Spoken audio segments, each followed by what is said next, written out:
know that every day Mark Zuckerberg wore the same jeans and hoodie when growing Facebook to minimize decisions and to focus on what he was doing? Isn't that mental? Yeah, I've been talking about that for years because it's not just Mark Zuckerberg, like Simon Cowell. There's a few other ones out there that just have their signature look, and they put it down to the fact that they don't have to think in the morning. They don't have to think. That's one less thing to clog their brain and sidetrack them from their focus. Oh, and Steve Jobs. There's loads. The list goes on. Well, I remember there was a really funny one. There was this guy, and he basically moved all of his, I mean, this was like probably 200 years ago, I don't know. But he moved all of his clothes out of his house, and all he was left with was a grey shawl. And the point was that he wanted to write a book, and he wanted to not leave the house because he was so distracted and leaving the house all the time.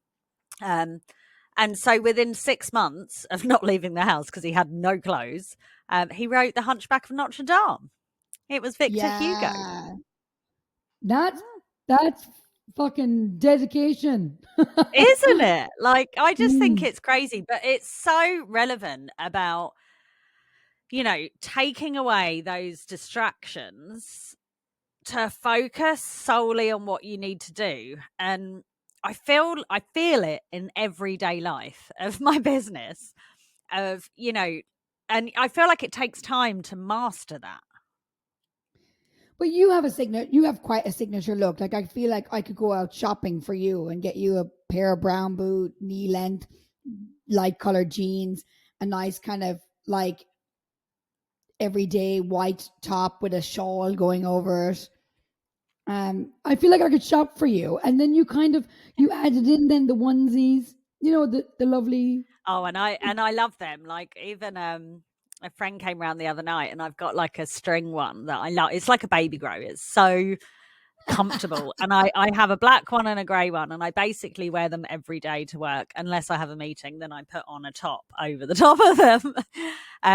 But I don't have to it is nice, like, working for yourself and working from home, because you don't, when I used to work in offices and in London and Canary Wharf and everything, we wore suits, and you had to wear different suits all the time, and suit dresses and trouser suits that every day you had to look glamorous essentially and professional, whereas now it's just all about what am I most comfortable in that I'm gonna, but not too comfortable. The other day I put on jogging bottoms and a really comfy jumper, and I had to go and take a nap within an hour because I was like, I'm so comfortable, I just want to go and sleep.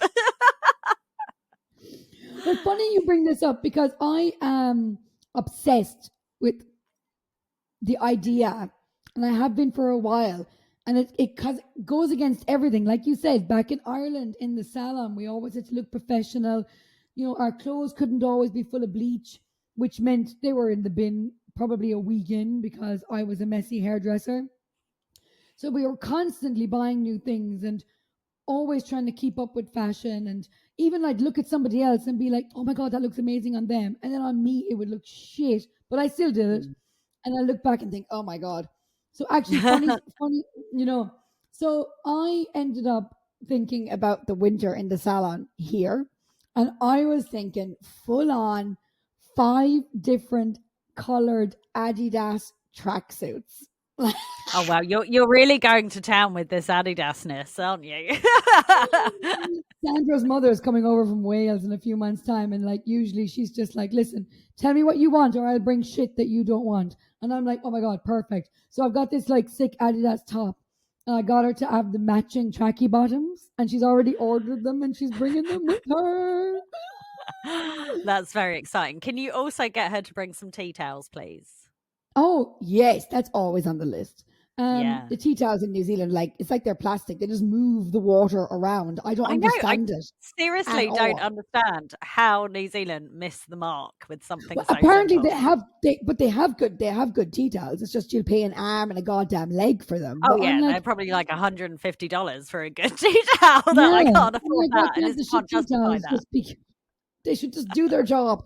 We're sidetracking. But then a client, right, gave me a great idea. a client today gave me. I was telling her, I was like, oh, she's from the Isle of Man, so I thought, Yeah. she'll relate to that feeling of that panic of not feeling like you're dressed up for work, or you know. And Mm. I said to her about my Adidas journey, and she was like, "Oh my god, get all 5 tracksuits, and then take 5 pictures with each tracksuit in the facade of your building in all different places, and then join it into one picture." And I'm like, "Oh my god, dream team! It's like multiplying myself by 4. Perfect." I thought it was a great idea, and I might just do it. I might just do it. And then I every day think I you wake up and I jump into a tracksuit. I know, I know. I do love that. I mean, and it's why uniforms work really well for people, like, Yes. because, it's a decision, it's a school thing as well. It's a decision you don't have to make. Like when you leave school and you suddenly go to the workplace, you're like, oh crap, I have Yeah. to think every morning. Like this is a decision I have to make every day. Minimizing those decision making things avoids procrastination, like so many things, and clears your head to focus on things that actually matter. That really a uniform isn't a bad shout. Like, even if it is just the same thing in multiple colors, the only thing I'd request is that with your tracksuits, can you get them taken up? Because when we took pictures of you in your black one, you did look a little bit like Lord Farquhar when you had it all zipped up. I'm leaning into that. Lord But I think Farquhar because could it was come so up. long. And they look very similar to them. We'll see. Your request might be denied. My favorite is when they tuck in at the bottom, though. Like, I mean, that is my favorite. So, but the Adidas one that's coming is not like that because it matches my top. Oh my God, I'm so excited. Willow Society uniform. I'm thinking about getting a big gold chain and, no, I'm only messing. I'm like, wow, here she goes. Maybe The some new like really Grainne cool is born. socks. Some like really cool socks with some sliders. I love it. I love your crazy fashion ideas because, they make you you, and that's what's wonderful. I think you should bring more of the checkered suits. Like, I love that look on you. I wore those pants yesterday, and yeah, I have the checker top to go with it. I want some oversized blazers. Oh, okay. That's what. Yeah. Yeah, I'd love an oversized I've blazer. actually got two of them that I managed to bring back this time, because when I was living in Rome for that short period when I realized I couldn't get a visa, it was all the rage then to have the oversized blazers. And so I bought a grey one and a black one, and I love them. And I don't know why I didn't bring them last time, but when I went back home in October, I bought them with me. So I'm actually quite looking forward to winter and actually getting them out Mm. again because they're That's fun. autumn. Autumn is great. Oh, I love autumn. Oh my God, we had our first frost. Hello, Mr. Jack. How's it going? Love you. Love it. Sitting in the car waiting for it to defrost to get on the road. Fantastic. And then the sun came out. Oh my God, I love autumn so much, honestly. I'm actually enjoying, because like it was nice today as well. Like I had a meeting this morning, and to wear something a bit different than your usual, summer. Yes. I'm going to meet a new client, and today I wore. Actually, it was inspired by our first guest, Emily Kate. She put a post up. She went to go and see I think a friend of hers daughter, whether she's a godmother, I'm not sure. Anyway, she was dancing and she was in London. She did this story and she was wearing, I mean, it's a very me look, but she was wearing like, the navy blue and white striped jumper with the dark navy jeans and a brown belt and the top tucked in. And so I wore that. Basically, I replicated Emily Kate's outfit for my meeting this morning, and it was nice to wear something not summery. I know, oh God, I Yeah. actually painfully say that because I love summer and I'm sad it's ending, but it's quite fun to change up your wardrobe for a few days and then I want to go back to summer. No, I love it. Oh my God, my autumn winter gear is coming out and I'm just going to absolutely embrace it massively. Also, we have something in common. I've realized this week, me and you have something in common, and that something in Yeah. common is, I mean, I know you do it and you pretty much do it for free. But I really, I really like I'm like, helping what is people. it? I know. I really like helping people like starting their like helping them get off the ground. Oh yeah. Like I suppose, yeah. Oh my God. I mean, I've been saying this to you for like at least the last 6 months of you should really think about coaching because I felt this when I you saw your face turn. yeah, I mean you have the same. I mean, it's like I feel the same. It's when you watch people grow on their journey that I mean, it's a bit like giving someone a present, a present that you've really thought about a lot and watching their face when they open it. It's the same thing. If you help them on their journey and then watching them grow, it's like gives you so much joy. I'm just loving it. I'm helping a few people at the moment, and obviously I'm knee deep with Sandro helping him, and it just gives me so much drive. I'm just like, yeah, I'll do that. Urgh. And then he's like, oh, maybe we don't need the website. I was like, hold on a second, we definitely do because I am literally the funnel right now, so we definitely need it. But it's just bringing me so much joy, and I've been giving tips and tricks to somebody who has been given an amazing opportunity, and you get, you just get a bit nervous. And like, when you've done a few things, you learn how to deal with those nerves better, and you can encourage them, but encourage them softly. And it's so rewarding. I honestly, it's Mm. so rewarding. Yeah. So yeah, I just thought there's something myself and Charlotte have in common now. Because usually we're on the Well, polar ends of everything. Even your job, my job, totally different. You love summer, I love winter, totally different. You love recording in the evenings, I love recording in the mornings, totally different. I mean, we're just so different. And I was thinking the other day, I was like, oh, something in common. well, do you know what? I actually said to you the other day, wouldn't it be great if you could come work with me? But maybe that's kind of beyond. I don't know whether you would enjoy it so much. It's very different to your lifestyle. Um, but maybe we start up a coaching business because we've both, grown six-figure businesses. We've had so much life experience, you couldn't even bottle it. That, what a combination if, and then when people come to work with us, they could choose their coach and, very different styles, but the same passion behind it. I think that's a great idea. I love What how are we you going to throw these call it? great. Oh, look how excited you are. Jesus Christ. You are. You always throw these good ideas at me at the on the podcast. Like I just like I can't even react because I'm like, oh my god, oh my god, oh You're my like, god. oh my God, You're I'm the growing two counselor. businesses, paying a mortgage on my own.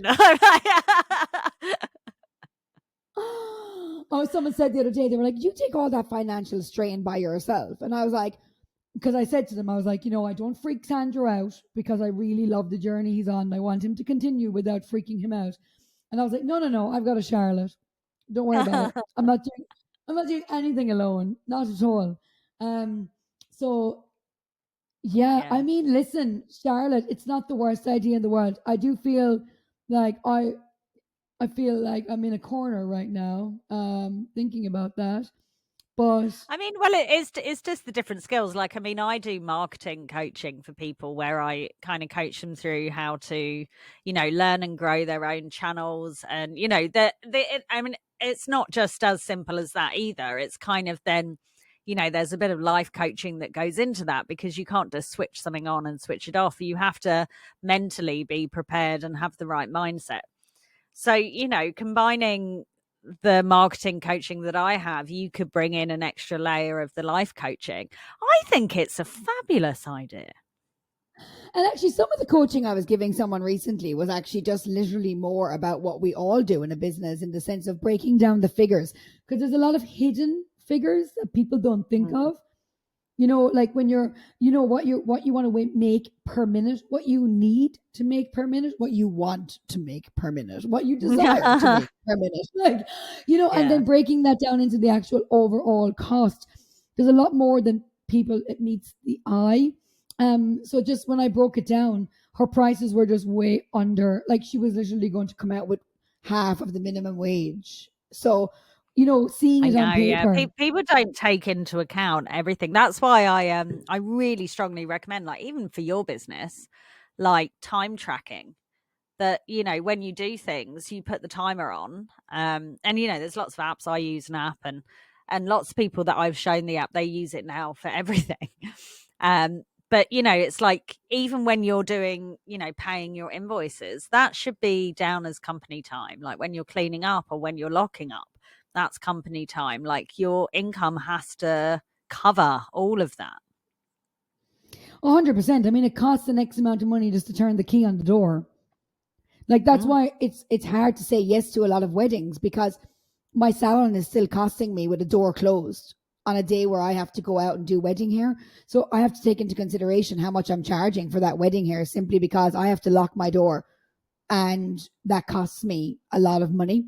Mm. So there is that reality. And yeah, time tracking is great. I kind of do it, not I do it in the sense of I get to work an hour earlier and I leave 15 minutes after. So my hour earlier is when I do a lot of like in salon stuff and paying invoices and that sort of stuff.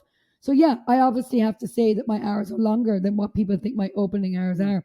So there's Well, things like even that that people even the just, social media you do, a lot of that you do in your spare time for the yeah, salon. and even like just the mindset of, like, as you're growing, you realize things don't bother you as much that would have bothered you before, because you're getting quicker at finding the solution.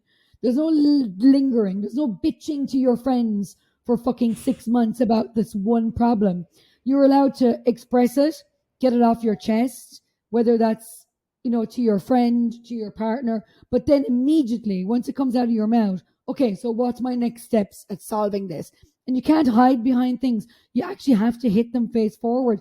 I was thinking of all Mm. these things and how much I reflected on myself, and the things that would have freaked me out before. I'm like, nah, you know, I'll just put a structure in place and it'll be fine. It's mad, isn't it?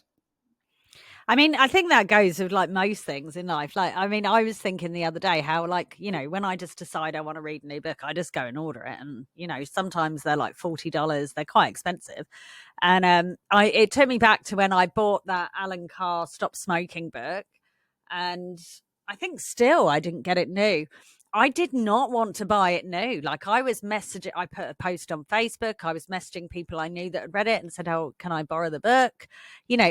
I wasn't willing to invest in tiny things like that. And now I'm like, yeah, just get all the books. I'll pay whatever it costs because I want to read that one. The mindset has totally changed on, you know, just small things. Well, do you Like, remember back in why? the day when I changed my job? Like, do you remember Oh, I like that remember. episode? I Just remember. alone changing my job, like still working for somebody Yeah. else, but just going from one salon to the other.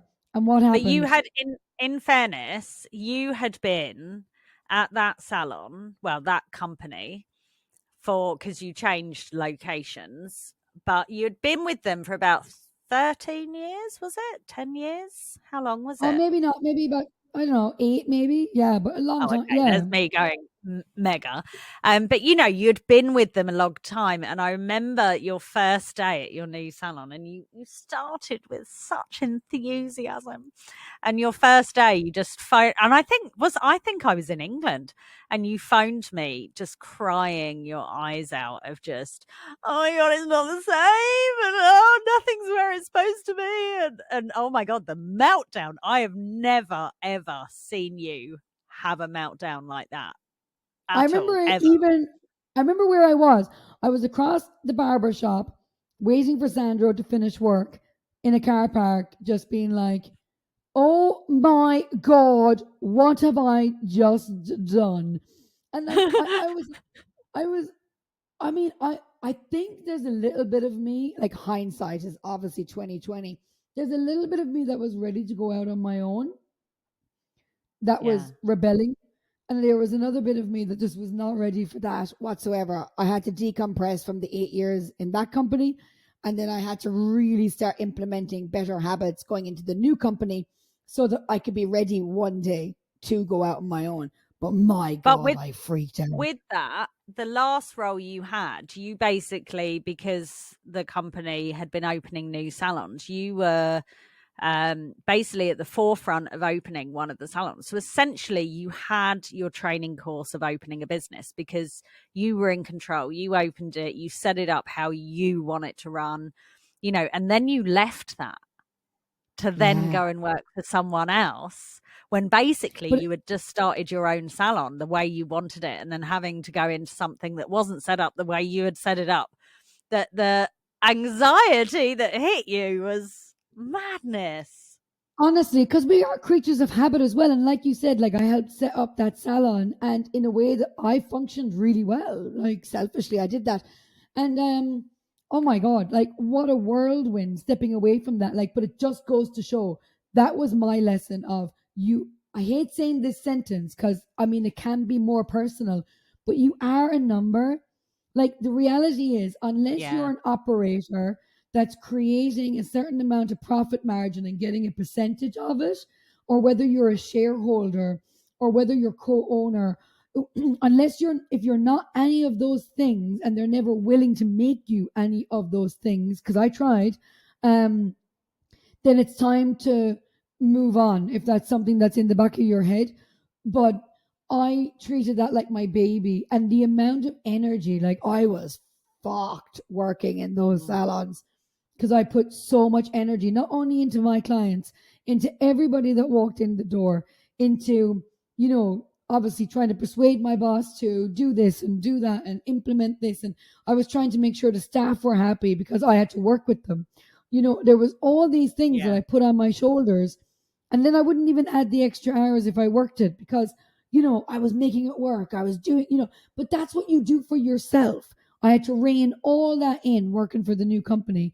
And then I had to start doing things that would benefit me working for somebody else, but that would give me a head start when I did eventually open my own business. I was always going to open my own business, wasn't I? Looking back, even just saying all that. Yeah. I mean, definitely. And I think we both were. And I even had a friend round this afternoon that was, I can't remember how we got onto the subject, but talking about how, doing stuff with a partner and stuff. And she was saying how, like, she wished she hadn't. And, sometimes you should just do things on your own. And it takes me back to, years. I was saying I wanted to start my own agency, but I wasn't ever saying I wanted to start it. I was asking other people I'd worked with if they wanted to start one with me. And Yeah. I was asking so many of them and always asking, and they were like, oh, it'd be a great idea, but never, nothing came to fruition. And then once I met up with one of the guys I work with, and I remember we met up in London. It was really nice to catch up after years. And we sat down and I said, oh, we should start an agency together. And he just looked at me like so serious and was like, Charlotte, why don't you just do it on your own? Like, why do you need someone? And no one had ever said that to me of why do you need someone to do it with? And I just kind of was like, well, yeah, I could. But, there's a fear of doing it on your own. But I actually think now I've done it on my own, the fear would be if I did it with someone else because, Yeah. we could fail because of them. At least I'm totally in control that if we fail, it's my fault. I can accept that I can build on it, I can grow. But, relying on someone else, and I think a lot of my life has always been like when I was going traveling, like all my friends were always like, oh, yeah, I'd love to go traveling. And no one ever would. That I ended up going on my own and, buying the house. It's the same thing, like always waiting to do it with someone else and have the safety net when actually wake up Yeah. and just do it Mhm. yourself. If you make a plan, Mhm. like I didn't do it overnight. All of it, took time to go traveling and have the funds and the confidence and, the same with buying the house. I mean, it took me 3 years to figure it all out to be able to do it. I mean, I'd say a lot longer from the moment you said to me, "Why don't you just buy a house on your own?" And I was like, "Well, I can't." "Well, yeah, you can."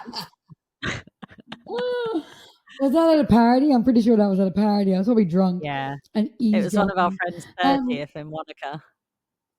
and I was, yeah, I I, remember it I well. just, okay, okay. I made an impact. Yeah, absolutely, doing it yourself. But that I read so after you said I've listened to Main Street Millionaire, I think you need to read it now that you've said that. It goes into what you need to look for within a partner in a business, like, and how some things sound like a good idea, but definitely they're not. So, yeah, definitely not. Because the relationship itself, even though both people could be capable, the relationship itself could crumble, and that just ends in resentment. And Mm, everyone has to be allocated jobs, and there's so much depth that goes into it when you do something with somebody. As we know, we're doing yeah. the podcast. Well, yeah, and we're going to start a coaching business. Oh, Jesus. But But, you know, even going back to when you, change your job, like a friend of ours actually, is in the UK and she's just changed jobs. I've got 2 cats behind me. I know. Um, she's just changed jobs and had the same meltdown and stuff, and I explained to her the same thing that I said to you because 'cause I'm quite, you know, comfortable with the changing jobs and moving, and I said the same thing that, you know, think of it, it's a bit like a breakup because you've been in a Yeah. relationship for so long with this company that, you know, it's a massive change in your life that, you know, before when, you know, like, it's like, you know, when well, you've been with the same person forever, but if you broke up with Sandro, you'd probably still tell the stories of Sandro years after because, you know, it's what you knew, it was your life, you lived and breathed in. It's the same with a company. But sometimes I really do think it really is a redirection that was meant to happen. Oh, well, you said it to me on the phone that day when I had the freak out. You were like, listen, this is the middle stone. This is the stepping stone. This is just, this is just before you're actually finding where you need to be. You were very wise on the phone call I know I that am day. wise at times. I'm At wise to everyone times, else, not to myself. you're getting very wise to yourself. You said some very wise things the other day on the phone to me, and I was like, oh, look at us growing. Christ, what did I say? And not to I'm like, who bitches. knows? We can't say that on the podcast what you were talking about. Um, but yeah, no, it's the changing of I know changing is so scary, and I find a lot of people, including myself and including Sandro, um, it was so scary. We lived with the unhappiness, not even Mm, realizing we were unhappy, and then we changed everything, and word it's crazy the difference, it's crazy the difference, and the fear just it starts to disintegrate. And then the other day a really cool client just gave me some advice, and he's like, work hard while you can. Your body does deteriorate. 10 years goes really quickly. Have the plan, get the next property, do what you're thinking about doing, stuff that's running around your head, write it down, make yeah. a plan, and be a tortoise. It's okay. Things take a long time. I mean, that guy bloody got rid of all his clothes just to be able to write a book. I mean, there's extreme. People don't get, like, they don't get what they want overnight. It's implementing steps. And that 5 a.m. club, honestly, once again, people have come into the salon saying they're listening to it. It really is quite the game changer. And another game changer I'm listening to at the moment is the compound effect. And his voice is so like authority. It's like, I'm sorry, okay, I'll do it. Like he's so he's so strong. The way he's saying it is with such conviction and confidence in a really lovely manner. But it's like, oh my God, okay. And he really touches off every book. Like every book. He has something on little snippets on every book that I've read. And I wasn't going to read it. At first, I was like, oh, I kind of feel like I've heard a lot of this stuff already. But then, my Mm, God, it's just really double downing on it. And some of the stuff he really simplifies. And it's so unbelievably good. wow. Mm. Yeah. I mean, all of this, I mean, it all goes back to, you know, just having a bit of a focus, making sure that your mindset is in the right place and you've got the tools you need to progress. But like we said at the goal party at New Year with our group of wonderful goal setters, you know, sometimes this might be your growth year. And even Yeah. like with me, I was, you know, I still think I'm in my growth year. I'm always in my growth year every year. I don't seem to get out of it, but it's because I'm growing so quickly. I mean, this year I'm going to hit the biggest year that I've had with my business. And yeah, it's been giving me quite a bit of anxiety as you've experienced on the phone a lot over the past few weeks. That I'm like, oh my god. I mean, mainly because my tax bill is going to be so massive, and I'm like, crikey, how am I going to do this? But you know, I made a decision halfway through the year of, you know, I started the year pulling back because I was terrified of, you know, growing too much. And then I changed my mindset and was like, what am I doing? And blew it out the park. And now have, you know, like Amazing. just massively Yeah. increased everything this year. Well done. Which I'm so happy about. But it's because Yeah. I have plans. And like even Yes. the other morning, I was on Google looking up luxury villas on the Greek islands and how Mm. much do they cost, and realized they are affordable. And I am very excited. And you should be. And I've got very exciting stuff going on as well on my side. But I did realize, as much as we talk about like the phone being a distraction and, social media and scrolling, which we've touched off of before, um, I was without my phone this week for a little while, and my phone nearly ended up with you in Cromwell because, What? well, very right. Let's go back to the start. Very exciting stuff. I ended up getting one of my clients on Monday was like looking at my phone, looking at something, and she kept on going, "Ow!"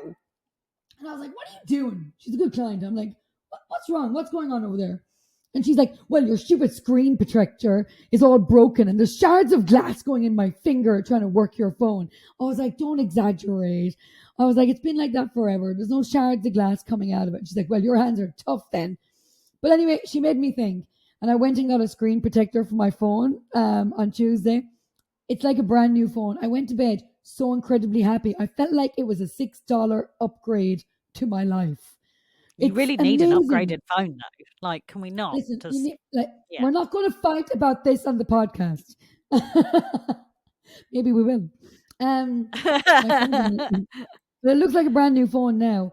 But I had it out on the desk the other day, and my client came from Cromwell for a haircut, which is like a 2-hour drive. And she picked up my phone by accident, put it in her bag, and off she trotted. I got diving into my next client. Next thing is, all of a sudden, I realized like everything had shut down in the salon. Everything. The music. I couldn't see my phone anywhere. And I was like, I think my client has taken my phone.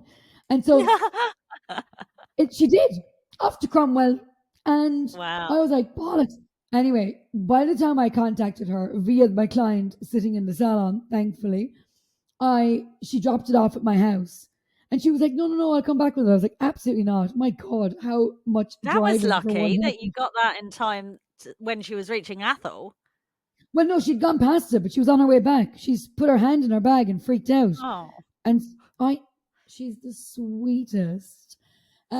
So I went the rest of the day without my phone, and I realized I was like, okay, actually, regardless of scrolling, regardless of all that, I couldn't listen to my book on the way home.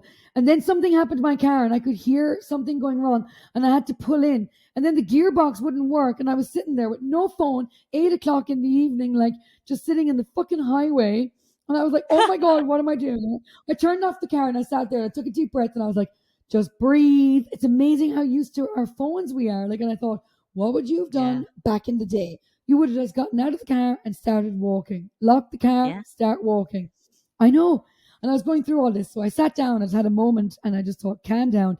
And I turned on the car and it worked and everything was fine. And I got home. And then I said to Sandra, I was like, obviously, like you met my client, my phone hasn't been with me for half the day.